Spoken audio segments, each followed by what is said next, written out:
Rua Azusa? O avivamento da Rua Azusa deve ser lembrado porque foi a criação da experiência pentecostal como nós conhecemos hoje nos Estados Unidos e em todo o mundo. A experiência dos Atos dos Apóstolos se tornou viva. Não era só uma coisa que as pessoas liam. Porque depois de Azusa, tornou-se uma experiência real. E estes sinais seguirão aos que crerem. Em meu nome expulsarão os demônios, falarão novas línguas, pegarão nas serpentes e porão as mãos sobre os enfermos e os curarão. Marcos 16, 17 e 18. Para parar e pensar no reino de Deus, principalmente no mundo pentecostal, e fazer uma pergunta. O que Deus estava fazendo na Rua Azusa? Qual era a intenção do coração de Deus? O que Deus queria nos dizer com esse pequeno grupo de pessoas? E o que havia neles que levou a essa expansão do poder do Espírito Santo? O Espírito de Deus era tão forte na Rua Azusa que às vezes as pessoas caíam a um quarteirão do prédio pela convicção para pagar seus pecados ou pelo poder do Espírito Santo. Para os luteranos, o endereço era Wittenberg University. Para os wesleyanos e metodistas, era Aldersgate, em Londres. Para os pentecostais e carismáticos, a Rua Azusa 312 será o endereço mais famoso do mundo.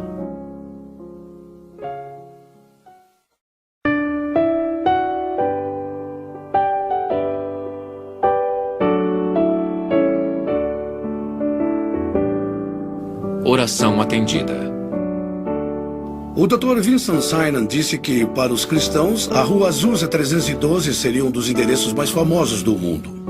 E o historiador Sidney Ostrom disse que Seymour exerceu mais influência sobre os cristãos americanos do que qualquer outro líder negro. E começou aqui, há mais de 100 anos, no que era então Rua Bonnie Bray 214. O endereço foi mudado para o atual Rua Bonnie Bray 216. Esta é a casa e o lugar em que tudo começou. Como em Atos 2, versículo 4, eles falaram em línguas. Esta casa da Rua Bonnie Bray 216 é a última estrutura física que sobrou relacionada ao avivamento da Rua Azusa.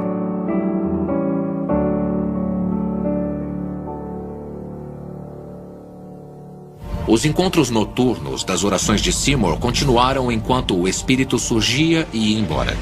Seymour então foi atrás de Lucy Farrell, que já era batizada, e J.A. Warren. Ambos moravam em Houston.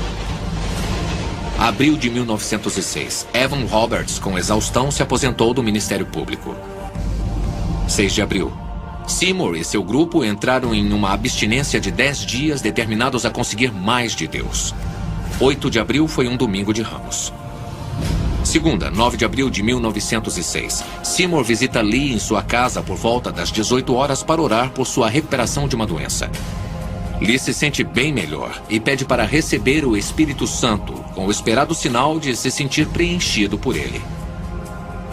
Em resposta à prece de Seymour, Lee começa a falar em línguas. Ambos ficam extasiados. Seymour e Lee vão até Bonnie Bray para o encontro. Seymour começa com um louvor e depois, como é lembrado, com uma prece da congregação e vários testemunhos.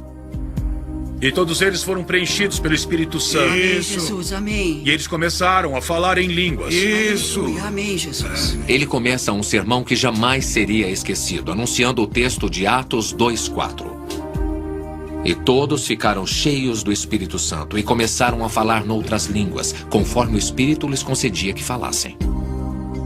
Preencha o Pai. Amém, Jesus. Preencha o Pai. Lee levanta os braços, abre a boca e surpreende a todos falando em línguas.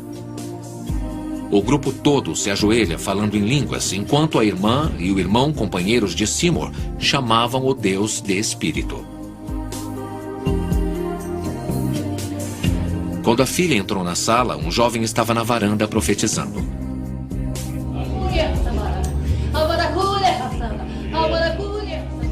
Jeannie Evans Moore, que morava na casa da frente, começou a falar em línguas. Jeannie não sabia tocar piano, mas preenchida com o Espírito, ela tocava lindamente. E com uma linda voz, incrivelmente, cantou em 6 línguas estrangeiras, com interpretação. Esses dons, de línguas, de cantar e tocar, continuaram até o fim de sua vida. Aquele piano está na casa de Bonnie Bray até hoje.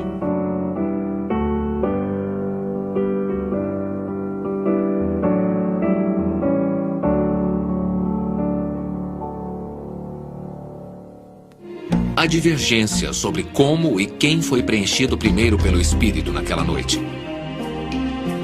Alguns registros dizem que Lucy Farrell, de Houston, orou e colocou as mãos nas pessoas. Outros dizem que o garoto foi o primeiro. Mas todos os registros concordam que aconteceu naquela noite. Segunda-feira, 9 de abril de 1906. Filmagem de 1992. Como foi que você se envolveu? Eu quero entender a história. Eles quase tiraram a casa de nós, então você se envolveu e ajudou a salvar esse lugar histórico, não é isso? Sabendo que eu era escriturário, nós não sabíamos o que eles planejavam fazer. E descobrimos que eles planejavam derrubá-la e construir um prédio de apartamentos. Isso é incrível, porque quando nós falamos de história da igreja, você acha que a maioria dos cristãos vão saber o que realmente aconteceu? E isso é parte da nossa herança. Eu me envolvi porque achei que era uma coisa necessária de se preservar, uma das últimas relíquias da igreja. Essa é a última coisa física de que temos conhecimento do antigo avivamento de 1906. Art Glass interviu para impedir que a casa de Bonnie Bray, agora um museu, fosse demolida. É a única estrutura que sobrou do avivamento da Rua Azusa. Dr. Art Glass, 13 de outubro de 1938 a 8 de março de 2004. Obrigado, Art. Little David, play on your harp, hallelujah, hallelujah. David, play on your harp, hallelujah. David, play on your harp, hallelujah, hallelujah. David, play on your harp, hallelujah. Legado esquecido.